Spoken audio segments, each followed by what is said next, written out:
Starting scene में हम दो भाइयों को देखते हैं जिसमें बड़े भाई का नाम बिल होता है और वो अपने छोटे भाई को कागज की एक बोट बनाकर देता है क्योंकि बाहर बारिश आ रही थी। बिल का छोटा भाई उस बोट को लेकर बाहर बारिश में खेलने जाता है और तभी उस बच्चे की बोट पानी में बहते बहते एक सीवर में चली जाती है और जब वो बच्चा अपनी बोट को ढूंढने के लिए उस सीवर के पास जाता है तब हम फर्स्ट टाइम पेनीवाइज को वहाँ पर देखते हैं। पेनीवाइज उस बच्चे को उसकी बोट रिटर्न करने के बहाने उसे अपने पास बुलाता है और उसके पास आते ही वो उसका एक हाथ ही खा लेता है। इस इंसिडेंट के बाद उस बच्चे का कुछ भी पता नहीं चलता कि वो कहाँ गया है और सब लोग ये समझते हैं कि वो मिसिंग हो गया। इसके बाद हम एक लड़के माइक को देखते हैं जो एक शीप हाउस में होता है और उसे कहा जाता है कि वो एक भेड़ को शूट करे, लेकिन वो ये नहीं कर पाता, लेकिन उसे ऐसा करना था क्योंकि ये उसका फैमिली बिजनेस था। फिर हम स्कूल में स्टूडेंट्स को देखते हैं और वहीं पर एक लड़की बेवरली को देखते हैं जिसकी क्लास फेलो उसे काफी तंग करती है। सब बच्चे वेकेशन स्टार्ट होने की वजह से काफी एक्साइटेड होते हैं और वहीं पर हम एक लेडी को देखते हैं जो अपनी मिसिंग बच्ची को वहाँ पर ढूंढने आई थी। वहाँ पर एक लड़का हेनरी भी था जो नेचर वाइज काफी इल मैनर था और वो बिल और उसके बाकी फ्रेंड्स को काफी तंग किया करता था। और वहीं पर हम बेवरली की बेस्ट फ्रेंड बेन को भी देखते हैं, वो दोनों आपस में काफी अच्छे फ्रेंड्स होते हैं। दूसरी तरफ बिल जब स्कूल से घर वापस आता है तब उसके फादर उसे काफी डांटता क्योंकि बिल समझता था कि उसका छोटा भाई अभी भी जिंदा है जो सीवर में गिर कर वहाँ से गुजर कर उस जगह पर गिर गया होगा जहाँ पर उसका डेड एंड होता है। लेकिन उसके फादर उसे समझाते हैं कि वो मर चुका है और वो ये सब कुछ करना बंद कर दे क्योंकि इससे उसकी मदर को काफी दुख होगा। माइक जब मीट डिलीवर कर रहा होता है तब वहाँ पर उसे एक डोर मिलता है और उसके पीछे वो काफी अजीबोगरीब चीजें महसूस करता है। उस डोर के पीछे से काफी लोगों के शाउट करने की आवाजें आती है और बहुत से हाथ भी बाहर निकलते हैं और फिर तभी अचानक से वो डोर खुद ब खुद ओपन हो जाता है और वहाँ पर माइक पेनीवाइज को देखता है। इतनी ही देर में हेनरी अपने फ्रेंड्स के साथ वहाँ पर आता है और माइक को टीज करके वहाँ से चला जाता है। बिल का एक फ्रेंड अपने फादर के ऑफिस में बुक रखने के लिए जाता है और वहाँ पर वो एक बहुत डरावनी औरत की पेंटिंग देखता है जिससे वो अक्सर डर जाया करता है। उसे डराने वाला कोई और नहीं बल्कि पेनीवाइज था जो सबको उनके डर से ही डराता था और उन चीजों से जिनसे वो डरते हैं। बिल अपने फ्रेंड्स को लेकर सीवर के डेड एंड की तरफ जा रहा होता है और बेन लाइब्रेरी में बैठकर पोएट्री लिखता है और साथ ही एक जगह डेयरी की हिस्ट्री भी पढ़ रहा होता है जो असल में वही जगह थी। उस हिस्ट्री में उसे डेयरी में होने वाले सारे इंसिडेंट के बारे में इंफॉर्मेशन मिलती है और वो इंसिडेंट्स लोगों की डेथ के बारे में थी, यानी बहुत से लोगों की डेथ हो गई थी। और फिर बेन को इल्यूसिनेशन स्टार्ट हो जाती है और उसके साथ ये कोई और नहीं बल्कि पेनीवाइज ही कर रहा था और बेन को वहाँ पर एक बैलून भी उड़ता हुआ नजर आता है जो और किसी को नजर नहीं आ रहा होता। बेन जब उस बैलून के पीछे जाता है तब उसे वहाँ पर बहुत सारे ईस्टर एग्स मिलते हैं और उन्हें फॉलो करते करते वो लाइब्रेरी तक पहुँच जाता है और तभी एक आधा जला सर कटा इंसान बेन पर हमला करने के लिए उसकी तरफ बढ़ता है, लेकिन बेन वहाँ से भाग जाता है। बेन जब वहाँ से जा रहा होता है तब हेनरी और उसके फ्रेंड उसे पकड़ लेते हैं, उसे काफी परेशान करते हैं और यहाँ तक कि हेनरी एक नाइफ से उसके पेट पर एच लिख देता है। इसी दौरान कार में एक कपल भी वहाँ से गुजरता है और बेन उनसे हेल्प मांगता है, लेकिन वो लोग उसकी एक नहीं सुनते। उसी कार में बेन एक रेड बैलून देखता है जिससे ये साफ जाहिर था कि वो कपल जो गाड़ी में बैठा हुआ है अब वो भी पेनीवाइज के कब्जे में आ चुके हैं। तभी किसी तरह बेन अपनी जान छुड़ाकर वहाँ से भाग जाता है और वो बैड ग्रुप उसका पीछा करते हैं। दूसरी तरफ बिल अपने फ्रेंड्स के साथ उस सिटी के सीवर के डेड एंड पर अपने भाई को ढूंढ रहा होता है, लेकिन वहाँ पर उसे किसी और बच्चे का जूता मिलता है। लेकिन इससे पहले कि वो सब लोग बिल के भाई को ढूंढने के लिए अंदर जाते इंजर्ड बेन वहाँ पर आ जाता है। वहीं पर बिल का एक फ्रेंड बिल के छोटे भाई को ढूंढने के लिए अंदर चला जाता है और वहाँ पर उसे बहुत सारे गोस्ट नजर आते हैं। उसे वहाँ पर बहुत सारी सॉल्स नजर आती है और पेनीवाइज उसे मार डालता है। बिल और उसके बाकी फ्रेंड्स बेन के लिए बैंडेज इक्विपमेंट्स ले रहे होते हैं, लेकिन उनके पास पैसे कम होते हैं। उसी मार्केट में बेविरली भी होती है जो मेडिसिन लेने में उनकी हेल्प करती है और फिर ये फ्रेंड्स ग्रुप बेविरली को उनके साथ तालाब पर चलने के लिए इनवाइट करते हैं। बेविरली जब घर पहुंचती है तब उसके फादर एज यूजुअल उसके साथ काफी अजीब बिहेव करते हैं। अपने फादर के बिहेवियर की वजह से बेविरली काफी अपसेट रहती थी और इस बार तो वो इतनी दुखी होती है कि वो अपने बाल काट लेती है। फिर वो सब फ्रेंड्स और बेविरली तालाब पर काफी इंजॉय करते हैं। ये सब फ्रेंड्स मिलकर बेन के घर जाते हैं और वहाँ पर उसका डेरी टाउन से रिलेटेड हिस्ट्री कलेक्शन देखते हैं। बेन उन्हें बताता है कि जो लोग इस सिटी में रहा करते थे एक एक करके वो वहाँ से गायब होते रहे, लेकिन अजीब बात तो ये है कि लोगों के गायब होने का कोई भी रीजन, उनकी डेड बॉडी या कोई भी निशान नहीं मिला। बस सिर्फ उस सिटी में ही एक कुएं के पास मरे हुए लोगों के कपड़े थे जो खून से भरे हुए थे और वहाँ पर खून खराबा आम हो गई, लेकिन उसके पीछे ये पता नहीं चल सका कि ये कौन कर रहा हो। फिर हम बिल के फ्रेंड एडी को देखते हैं जो स्कूल से घर की तरफ जा रहा होता है और रास्ते में वो एक बहुत पुराने घर के सामने से गुजरता है और ठीक उसी वक्त उसकी मेडिसिन लेने का टाइम भी हो जाता है और एडी वहाँ पर रुककर अपनी मेडिसिन लेने लगता है और तभी एडी को उस घर से किसी की आवाजें सुनाई देती है। वो आवाजें सुनकर एडी काफी घबरा जाता है, वो वहाँ से जाने लगता है। तो तभी घबराहट घबराहट के आलम में उसकी मेडिसिन उसके हाथों से गिर जाती है। एडी जब अपनी मेडिसिन उठा रहा होता है तभी वहाँ पर एक बदसूरत काफी गंदा और बीमार आदमी आकर उसे डराता है और उसे डराते डराते वो उस पुराने घर की तरफ ले जा रहा होता है, लेकिन एडी भागकर उस घर के पीछे चला जाता है और एडी को वहाँ पर पेनीवाइज नजर आता है। एडी वहाँ से भाग जाता है। बेविल्ली जब घर आती है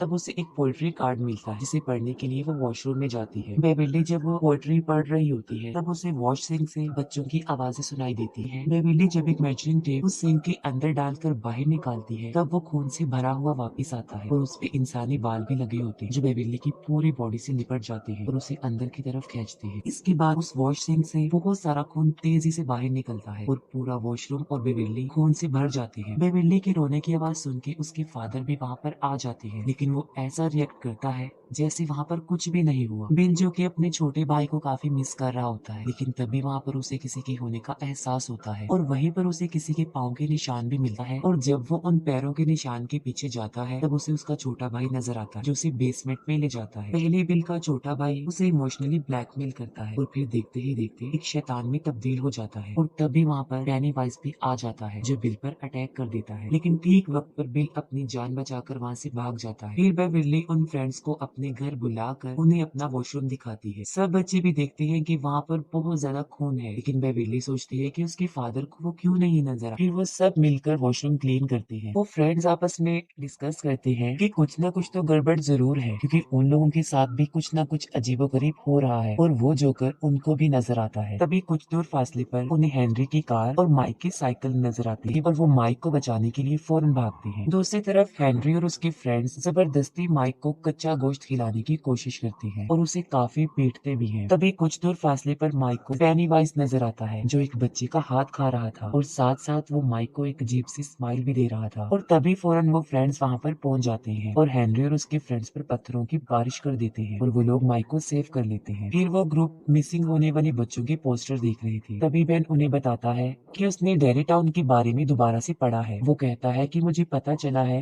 कि डेरी टाउन में हर 27 साल बाद ऐसे इंसिडेंट्स होते रहते हैं। उन इंसिडेंट्स में लोग गायब होते हैं और ज्यादातर बच्चे, और ऐसा पहले तो कुछ अरसे तक चलता रहता है लेकिन फिर अचानक से बंद हो जाता है और फिर 27 सालों बाद ऐसा होने लगता है। वो लोग ये समझ जाते हैं कि कोई तो है जो 27 साल बाद आ जाता है और बच्चों को पकड़कर खा जाता है और इतना ज्यादा शिकार करने के बाद 27 सालों तक वो बिल्कुल रिलैक्स हो जाता है और साथ में वो ये बात भी समझ जाते हैं कि वो बच्चों के सामने उन्हें उसी रूप में आकर डराता है जिससे वो सबसे ज्यादा डरते हैं और जाहिर है तकरीबन सब बच्चे ही जोकर से डरते हैं। बिल सबको अपने घर ले जाता है और उन्हें डेरी टाउन का मैप दिखाता है। मैप देखकर उन लोगों को पता चलता है कि जहाँ जहाँ वो इंसिडेंट्स हुए थे वो जमीन के नीचे एक गटर से जुड़े हुए हैं और ये सारे गटर एक ही जगह पर आकर आपस में मिलते हैं और वो कुआं है जो उसी पुराने घर में था। वो बच्चे फौरन ये समझ जाते हैं कि पेनीवाइज वहीं पर रहता है उसी पुराने घर के कुएं में। तभी एडी इन बातों से काफी डर जाता है और वो सब कुछ बंद करने के लिए कहता है, लेकिन अचानक से प्रोजेक्टर अपने आप ऑन हो जाता है और पिक्चर्स खुद ब खुद चेंज होने लगती है। ये देखकर वो लोग काफी घबरा जाते हैं, काफी डर भी जाते हैं और तभी उन पिक्चर्स में बिल के छोटे भाई की पिक्चर भी आती है और तभी फौरन पेनीवाइज भी एक पिक्चर की सूरत में उनके सामने आता है और तभी पेनीवाइज उस फोटो से निकलकर उन बच्चों को डराता है। वो सारे बच्चे काफी डर जाते हैं, लेकिन बिल डिसाइड करता है कि वो उस पुराने खंडर वाले कुएं में जाएंगे और पेनीवाइज का मुकाबला करेंगे। वो सब बच्चे बिल की बात मानकर उसके पीछे पीछे उस घर में जाते हैं। बिल कहता है कि हमें उसका मुकाबला करते हुए उसे रोकना चाहिए, वरना ये सिलसिला ऐसे ही चलता रहेगा और हो सकता है कि नेक्स्ट उनमें से ही कोई हो जो मिसिंग हो जाए और उस जोकर का शिकार बन जाए। और जब वो लोग उस घर के अंदर जाते हैं तो पेनीवाइज उन्हें विजन दिखाता है और एक दूसरे से अलग कर देता है। एडी फिर से उस क्रीपी आदमी से डरकर ऊपर से नीचे गिर जाता है और काफी इंजर्ड हो जाता है। उन फ्रेंड्स में बिल का फ्रेंड रिची जो एक रूम में बंद हो जाता है और वहाँ पर बहुत सारे जोकर्स थे और तभी वहाँ पर पेनीवाइज आ जाता है, लेकिन इससे पहले कि वो रिची को कोई नुकसान पहुंचाता बिल बिल्कुल ठीक वक्त पर दरवाजा खोलकर उसे बचा लेता है और फिर पेनीवाइज एडी के पास जाता है। लेकिन इससे पहले कि पेनीवाइज एडी को डराकर मार देता, बिल और रिची वहाँ पर पहुंच जाते हैं और पेनीवाइज उन दोनों पर ही अटैक कर देता है और तभी बेविल्ली एक लोहे के रॉड को पेनीवाइज के सर में दे मारती है जिससे वो जख्मी हो जाता है। लेकिन इसके बावजूद भी वो बच्चों को डराने से बाज नहीं आता, वो उन्हें काफी डराता है और अपने बड़े बड़े नाखूनों से वो बेन को जख्मी कर देता है। लेकिन वो सारे बच्चे वहाँ पर एक साथ थे और पेनीवाइज भी इंजर्ड था, तो वो उन्हें कोई नुकसान पहुंचाए बगैर ही वहाँ से चला जाता है। तभी बिल उसका पीछा करता है और उसे उसे उस कुएं में जाते हुए देख लेता है और तभी वो सब बच्चे उस घर से अपनी जान बचाकर भाग जाते हैं। बिल अपने फ्रेंड्स को कहता है कि वो दोबारा से उस घर में जाएंगे, लेकिन अब वो पूरी तैयारी से आएंगे और बड़ी बहादुरी से वो पेनीवाइज का मुकाबला करेंगे। लेकिन बेविली के अलावा कोई भी उसकी ये बात मानने के लिए एग्री नहीं होता। वो कहते हैं कि वो लोग वापस वहाँ पर नहीं जाएंगे। बिल का फ्रेंड रिची जब उसे कहता है कि उसका भाई अब मर चुका है, बिल को इस बात पर गुस्सा आ जाता है और उन दोनों में लड़ाई हो जाती है और वो ग्रुप आपस में बिखर जाता है। बेविली उन्हें काफी समझाती है कि पेनीवाइज यही चाहता है कि वो सब एक दूसरे से अलग हो जाए, क्योंकि उसे पता है कि अगर वो साथ रहे तो वो उसका मुकाबला कर लेंगे। लेकिन बेविली की ये बात कोई नहीं सुनती। दूसरी तरफ हेनरी को अपने घर के पास रखे गए लेटर बॉक्स के ऊपर एक रेड बैलून उड़ता हुआ नजर आता है, जो पेनीवाइज के वहाँ होने का साइन था। जब उस बॉक्स को ओपन करता है तब उसे वहाँ पर एक नाइफ मिलता है। ये नाइफ उसी का था जो जंगल में गिर गया था जब वो बेन के पीछे भागा था। हेनरी जब उस चाकू को ले लेता है तो वो पूरी तरह से पेनीवाइज के कंट्रोल में आ चुका होता है। पेनीवाइज हेनरी को बहुत फोर्स करता है कि वो अपने फादर को जान से मार डाले, जबकि हेनरी सच में पेनीवाइज के बहुत ज्यादा कब्जे में आ चुका था और वो सच में ही अपने फादर को जान से मार डालता है जब वो सो रहे होते हैं। बेविली के डैड अग्रेसिव होकर उसके साथ जबरदस्ती करने की कोशिश करती है। बेविली अपने फादर को टांग मार के वहाँ से भाग जाती है और खुद को वॉशरूम में बंद कर लेती है। लेकिन बेविली का फादर बाथरूम के दरवाजे को तोड़कर अंदर घुस जाता है। अपनी जान बचाने के लिए बेविली सिंक अपने फादर के सर में मार देती है, जिससे वो इंजर्ड होकर बेहोश हो जाता है। दूसरी तरफ बिल बेविली को ढूंढते ढूंढते उसके घर तक चला जाता है, जहाँ पर उसे उसके फादर की डेड बॉडी के साथ दीवारों पर पेनीवाइज का मैसेज मिलता है। वहाँ पर लिखा होता है कि you die if you try. Bill अपने सब फ्रेंड्स को बताता है कि पेनीवाइज बेविली को ले गया है और वो बेविली को बचाने के लिए फिर से एक हो जाते हैं और फिर वो लोग दोबारा से उस घर में आते हैं। लेकिन इस बार वो अपनी पूरी तैयारी से पेनीवाइज का मुकाबला करने के लिए हथियार भी अपने साथ लाए होते हैं। दूसरी तरफ बेविली के ऊपर खून के कुछ कतरे गिरते हैं, जिससे वो होश में आती है और वो देखती है कि वो एक गटर में है, जहाँ पर कचरे का एक बहुत बड़ा ढेर काफी ऊंचाई तक लगा होता है और वहाँ पर बच्चों की डेड बॉडीज भी हवा में फ्लाई करती है। तब बेविली वहाँ से भागने की कोशिश करती है, लेकिन पेनीवाइज उस पर अटैक कर देता है और उसे काफी डराता है। लेकिन बेविली नहीं डरती। बेविली बड़ी बहादुरी से उसका मुकाबला करती है। पेनीवाइज जब देखता है कि वो उसे नहीं डर रही तो वो उसे उसका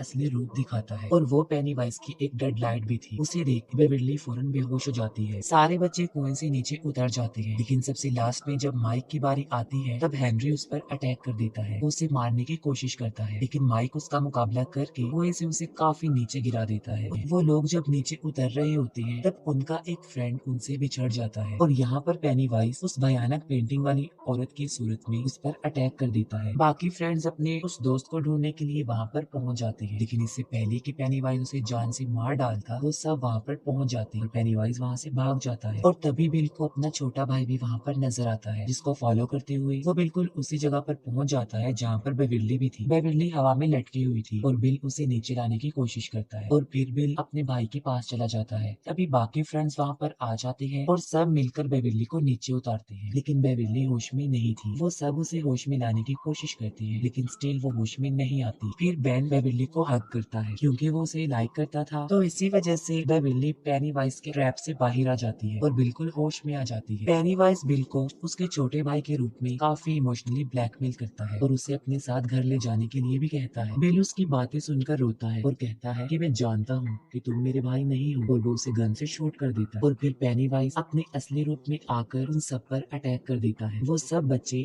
एक होकर उसका मुकाबला करते हैं, लेकिन फिर पेनीवाइज बिल को पकड़ लेता है। पेनीवाइज उनको बताता है कि तुम लोग मुझसे जितना डरोगे मेरी पावर उतनी ही ज्यादा बढ़ती जाएगी। वो कहता है कि तुम बिल मुझे दे दो, उसके बदले में मैं तुम्हारी जान बख्श दूंगा और तुम यहाँ से चले जाओ। मैं इसे खाकर 27 सालों तक सोने के लिए चला जाऊंगा और तुम लोग भी अपनी लाइफ में वापस चले जाओ। पेनीवाइज के यही अल्फाज उसी पर भारी पड़ जाते हैं। वो सब बच्चे बिल्कुल एक होकर उससे लड़ते हैं। पेनीवाइज उन बच्चों को हर उस रूप में डराने की कोशिश करता है जिससे वो सबसे ज्यादा डरते हैं, लेकिन वो बच्चे नहीं डरते। लेकिन अब पेनीवाइज उनसे डरने लगता है, क्योंकि वो सब एक थे और डर भी नहीं रहे थे, और यहाँ तक कि मार मार के भी वो पेनीवाइज को काफी जख्मी कर चुके थे। उन बच्चों का बिल्कुल एक हो जाना पेनीवाइज को हारने पर मजबूर कर देता है और पेनीवाइज डरते हुए भूखा ही 27 सालों के लिए सोने के लिए चला जाता है। ये मूवी यहीं पर एंड हो जाती है।